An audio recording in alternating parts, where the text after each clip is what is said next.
So these are basically the reasons why idle chatter is something which is to be avoided if one is going to be very serious about right speech in Buddhism.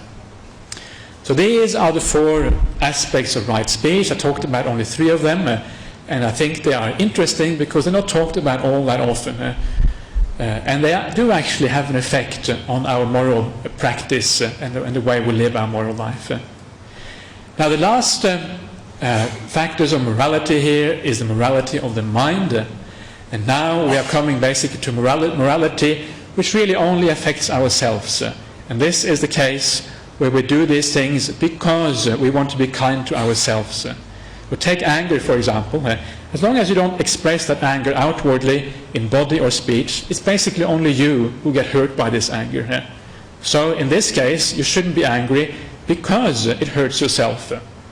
Also, you shouldn't be angry, of course, because if you are angry, sooner or later it will come out through body or speech. I'm not going to talk about anger today because I gave a talk a few weeks ago here at length about overcoming anger.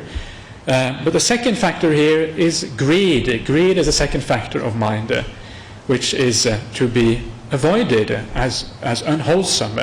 And the opposite here is like being contented or even being generous. This is the opposite thing of greed here. And we all know what greed actually here in the Pali is a word which means more like covetousness, desiring things which you don't already have. And we all know what that can be like. You can go shopping, for example, you see all these things in the shopping window. That would be really nice. That would be incredibly nice to have.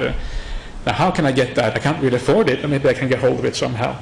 And then this idea that we need something takes over the agenda completely and becomes the focus of things. Not only that, but it tends to excite the mind. If you're greedy, if you really want something, it excites the mind. It makes the mind very sort of, like agitated in a sense. And of course, again, it's very clear that this sort of agitation in the mind is something which goes against meditation practice. This is like a very basic thing, this thing about greed and covetousness, this idea of craving being an agitation in mind. It's a very common topic in Buddhism, of course. So instead of, when we see this, when we understand that there is a danger in these things, we can also understand the advantage of just being contented with what we already have. And looking at our possessions and asking ourselves, well, have I actually got enough?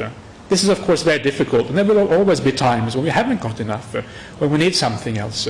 But generally speaking, if we can be contented with what we already have, if we can be satisfied with what we have already, then we don't give rise to so much excitement when we see something out there in the world. We don't give rise to so much greed for things that we don't already own. And as we all know, if you have the sense of contentment, it makes meditation practice so much easier.